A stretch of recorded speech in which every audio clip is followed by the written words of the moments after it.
Hey, welcome back to the podcast. I have compiled some really epic parts of previous interviews that I've had with incredible people over the year as a perfect little recap of the 2025 to help take you into 2026. I've had some incredible guests on this year, from Laurie Harder, like that was literally a bucket list guest for me to have. Lindsey Marie, oh my gosh, absolutely love that conversation around events and budgeting for your event, including Erika Cramer. Oh my gosh, she was another major highlight for me this year. So I hope you enjoy this one. This one's all about authenticity, magnetism, and what it takes to succeed. Let's dive in. Welcome to the Next Level Life podcast with Christine Corcoran. This podcast is made for the powerhouse businesswomen who are ready to ignite their fullest potential. This is where we will dive deep into the mindset breakthroughs and sprinkle in some kick up the butt motivation so you can scale your business with confidence and clarity. Whether you're craving more income, impact, or inspiration, this podcast will be your ultimate resource for all things next level. Listen in as we have authentic conversations with game-changing female entrepreneurs as we reveal the secrets of what it takes to rise and thrive. So go ahead, ignite your inner fire, and let's get you taking massive aligned action. Are you ready to elevate? Let's go. It has definitely been a journey. I feel like one thing about me is that I do lean a little more authentic, but I learned meaning that comes a little more naturally to me, I think, than some other people. I haven't struggled with a really big perfectionist bug. Like I didn't fully understand it until I married my husband, and I was like, oh, that's what that looks like. Like he really struggled hard with it. So for me, I always viewed kind of sharing where you're at as a superpower. So I've had to learn how to share more and share more, even deeper, like even more authentic to me, because there's still parts of me that I don't feel I'm fully being authentic, in sharing. But I also think there are some things that we have to decide that are sacred for us that we're not going to share. And I think that's okay too. But it's definitely been a journey. I think that in the beginning, instead of just like, oh, it's so hard for me to be authentic, I think the hard part for me was I felt so awkward talking into a microphone, and it was less about me worrying about being authentic, and it was more like, do I have anything valuable to say? So my struggle was, I've got nothing valuable to say. And so what I learned is that talking to exactly where you're at is one of the most powerful things that you can do for people. Even if you just woke up on your podcast and shared that, all of the things that you struggled with and all of the negative things that you thought that day and how you overcame it. And I've learned that is like the most powerful stuff we can share with people is the human experience, but not just like, oh, I was kind of having a hard day. No, exactly what were you thinking when you woke up? Was it like, wow, I'm dreading my to-do list. I don't know what my purpose is. I, don't even know really why I'm here. I'm waking up every day at 2 a.m. or every morning at 2 a.m. wondering if I'm ever going to do that thing that I want to do. And what is life going to even mean if I don't do it? And I have anxiety and I don't love who I am. And maybe I don't feel like I have friends and I feel lonely and disconnected. Like all of the things we actually feel in a day, I feel like that is where all of our power is. Because when we share that too, we also, it's like that thing loses its power once it's shared. And the minute someone says, me too, it dissipates. And so my podcast has been a major experience of therapy for me, talking into a microphone, sharing where I'm at, and then getting DMs of people saying, me too. And then learning more and more that the more that I share those very human experiences, the more I don't feel alone in them. What kind of person do you want to be? What kind of energy do you want to hold? And you're telling me if you have amazing, beautiful energy where you desire nothing from someone but to deposit goodness into the bank account of fucking life, you're not going to get a bunch of secret checks deposited. You're not going to get a bunch of great things. Of course you are. So like, that's it for me. I'm nice because I want to be. That's who I am. And it's phase 2, which is the true north. Phase 2 is your values. It's who the fuck you are. You're not doing it for any other reason, but because of who you are. And I think many people, Christine, and you probably see this, they don't know their values and they're not living in alignment with them. And they don't ask, are those my values? Are those my mom's values? Are those my values? Or is that the business cult that I joined's values? Like, hold on a minute, And so when you know who you are, then you can act accordingly. my favorite topic to talk about is who I had to become in the process, just like you're saying. And I'll never forget when I'd written my entire manuscript, which you know what a process that is. It took about a year to finish it, and so many tears, so many moments where I was like, what am I doing? And I didn't have a title for the book. I hadn't come up with the title yet. And I was in a spin class one day. I think it was actually that same spin instructor that helped me eventually plan the event. And this word powerhouse kind of just dropped in. I don't know from where. And I initially remember just kind of rejecting it, feeling like, well, gosh, that's just such a strong word. I'm not a powerhouse. I don't feel like that. And then I thought about the intention of the book, which was to speak to women just like you and I. It was just as much for myself at the time as it was for the women who I hoped would read it, that we don't need to become more, achieve more in order to, be this powerhouse. It really is about sourcing that power within. And I knew this sort of the perfect opportunity for me to buy what I was selling in claiming that and realizing that there was just immense power in what I had been willing to face in terms of my fears and my deep insecurities up until that point. And now I feel a little bit different. I do feel that even what my relation to what a powerhouse is has evolved, and I feel comfortable, in that term, but it felt like a very big pair of shoes to grow into when I was just starting out. And so I think of this all the time with business people and new people that come in, because, we work in different levels. We have that mastermind now for 500K and above, and we're also going to actually launch a program in the future for 500K and below. And we've worked in these different ranges for quite a while, and you see different problems in these different ranges. And so for the 500K and below businesses, that's anywhere from usually like year 1 to year 5. What we see a lot is that people are poo-pooing the foundational things, the foundational actions. And I'm kind of like, when people are in year 2 or 3 and they're like, yeah, but I haven't made this much, or haven't seen this yet. I'm like, oh, honey, like, it's because you are just like, you're literally laying the foundation, and you're not even the person yet who could create this other business or handle it. Like, you actually need to be in this year 1 to 3 for a little while and learn and do these things and learn how to do these foundational things and set your business up for success.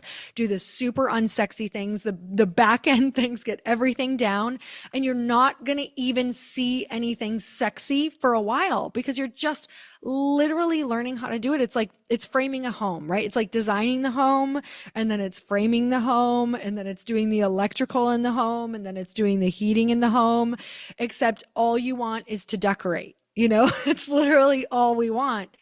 And so fitness was such a huge way for me to understand delayed gratification. Like, oh my God, one day you're going to all of a sudden see the whole, like, once that framework is there on that home and everything is done, you know how fast it moves. Like, once the drywall's up, it's like all of a sudden things are just popping, and you have this beautiful home in what felt like maybe 3 months after years of building. And so I really think of that in business. It's like, it is so important to go slow and to have that foundation, and fitness is what really taught me that. Your alter ego is the unlimited, uncapped version, your unlimited potential. And so when you step into her, or at least define her, you get to see, how does she dress? What does she wear? Serena Williams does this with her magical socks before her tennis matches. Lady Gaga wears heels. I dress in a certain way. I wear pink. I can't wear blue. It's illegal, right? Like, I do it on purpose because I want to set a certain brand. And when I wear that, I step on stage and I step into service, and I'm her. And so if you have something maybe where you're nervous about showing up on social media, the alter ego process in chapter 7 will be perfect, because you build this version of you who is not scared, the version of you who is in service. What would she say? What would her weekly lives be about? How would she sell? How does she do a sales call? How does she set up her events? How does she welcome people? How does she deal with feedback negatively and criticisms and trolls? What is her view? What are the things she thinks about? Who's in her circle? Like, Christine, hats off to you, because you went, I want to change my circle. You went all the way to the United States. I know that shit ain't cheap, because USD to AUD is a hot mess right now, right? It's been a hot mess for a while. And you're investing money to be around circles of people that you want to connect with so that you can shift the energy around you. And then people will go, oh my God, how'd you do that? And you'll be like, I paid to play and I wanted to be around the people. And then naturally, the people that vibe with you, you'll build what's called a friendship, and then everyone wants to help you. But it's like you decided who you wanted to be. And as you went in at the beginning of the year, a bit of Christine was there. And now you've fully integrated into this alter ego self who is like, I'm getting on airplanes. Me and Erika are going to America next year. I'm inviting influencers that I love onto my podcast. They're saying yes, because I'm showing up as the alter ego, not the nervous Christine who's not sure. Because when you show up as the not sure, unclear, lacking confidence version of you, the world responds to her.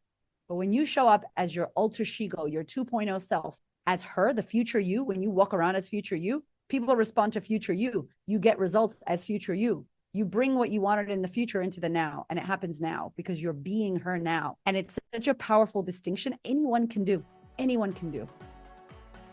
Realizing that it's a disservice if you're really waking people up and showing them their potential in any area, and then there's not an opportunity for them to take a next step with you and stay connected with the community. There's so many different ways that can look. But when I reframed it in my mind as exactly that, it helped me get over any fear of selling, from stage. And then, something we're doing this year, one of the reasons we added a second day is we do have a portion of our community who are further along in business or who just want more of the business strategy content. So adding a second day also allows us now to separate the two offers. Other than the event that we sell, we have the 12-week online business mentorship, and then we have a retreat that's a higher level retreat. So it gives the opportunity to have each of those offers, give it a natural place to offer it to the community as a next step for those who are looking for that. But I think you don't have to, the event itself doesn't have to feel like it's totally structured around that sale. I built it into our event. One of the panels we do is called Women to Watch. And these are women who've come through the 12-week business mentorship. And we offer that program right after that panel. So they just got to hear from women who were sitting in their seats last year and what they've been able to do.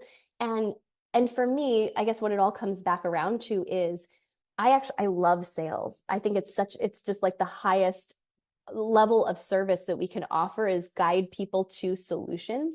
And I'm really thoughtful with the things that I offer within the business. So then I get very excited about presenting those offers to people. And for us, the culmination of our year is this event. So it's been really fun to build event experiences that really just support the offers themselves being a natural next step. Like it would actually be unnatural if I didn't have that offer for people.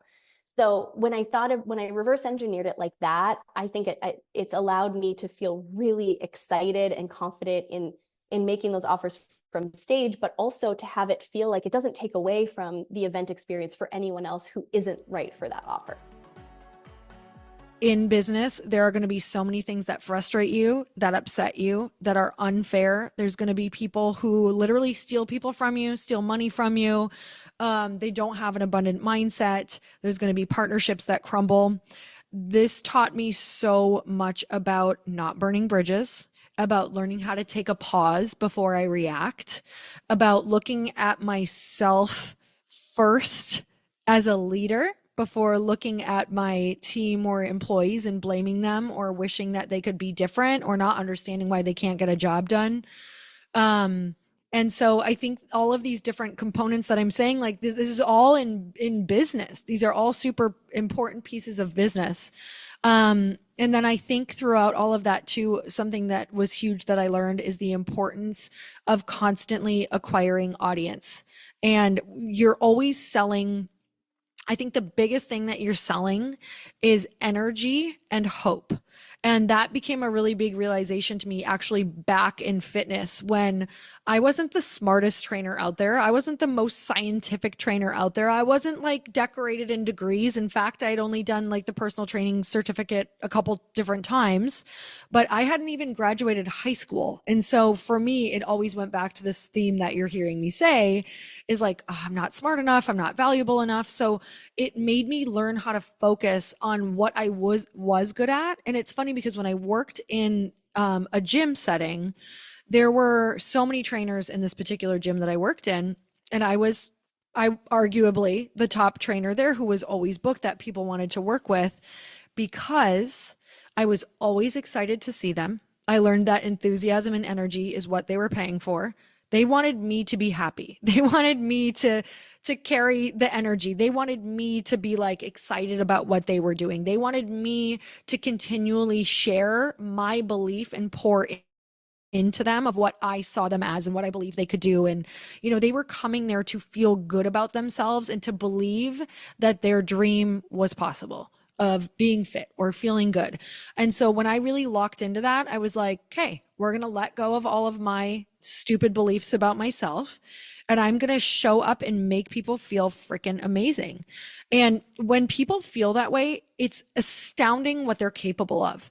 So if you started looking at your business and said, where am I focusing so much on my lack and what I think I'm not doing and where I think I'm lacking as a, leader, as someone online, as an influencer, as whatever. And if I could really lean into how am I making other people feel when they contact me or when they come to my page? Like, am I making them believe it's possible? Am I just so energetically magnetic that people are like, oh my God, like I want what she's having. And I am not naturally like that. Like I actually have to prep myself to get that way. I can say now that I think my brain is now a lot more wired to be that way, but in the beginning it wasn't. I'm that girl that's like, I'll be driving and I'll be like, thinking doom thoughts. Like, oh my God, what if that wire like pops off there and comes and electrocutes my car? Like, is everyone in my family safe right now? Oh my God, I'm looking at that plane. I hope it stays up there. Like, that's not normal. Like that's okay. It is normal, but it took so much work to rewire that and be like, okay, I can't think this way because they're going to feel that. And I have to be the person that sells the energy and sells the hope. And so it was so much personal development work on then how do I get myself in that place of energy? And a lot of times it's like, I hate to even use this word, but it's like it's like faking it. It's like choosing it at first. And the more that you choose it, the more your body and your brain and all of those things are going to follow. So I would say that throughout all of the different pivots, kind of learning those components that I just shared, like being very disciplined, showing up even when you don't freaking see results, because a lot of the time you're not going to see them. Really understanding how to work with people, keep your calm, like have an abundant mindset, let go, forgive, remove from your life toxic people.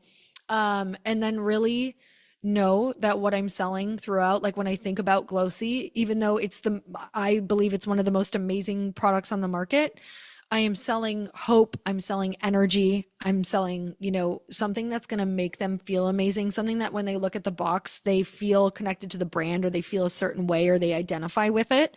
And I try to remember those things in whatever I'm doing, whether it's an event, whether it's a digital course, whether it's the podcast. Christine, when you turn your podcast on, you're not like right before it, like, yeah, can't freaking wait to talk again, even though I had this day and I had all these clients and I feel horrible. And I'm like, you don't feel great about something. Maybe you're sick. I mean, I literally do 4 podcasts a week now. Do you know all the times that I'm on my period? I'm sick. I just had a fight with Chris. There's things going wrong. Stuff is going on in my family. Like, I get on and I'm like, okay, but how do I hype myself up to get my energy to a place where even if I just fake it for these 15 minutes, and I'm not faking it, I'm like learning to tap in to like compartmentalizing my life and tapping in for 15 minutes to like a place where I believe again, and it like kind of hypes me up too. So I'm actually so grateful for the podcast, much like you probably are for yours, because it's like a therapy session. It forces you to learn how to deal with your emotions during times when you don't want to. Thank you for listening, and if you found any value out of this episode, make sure you hit the follow button so you get access to the episodes as soon as they are live, and make sure you come hang out with me on Instagram. You can find me at ChristineCorcoran_coach. Have an incredible week.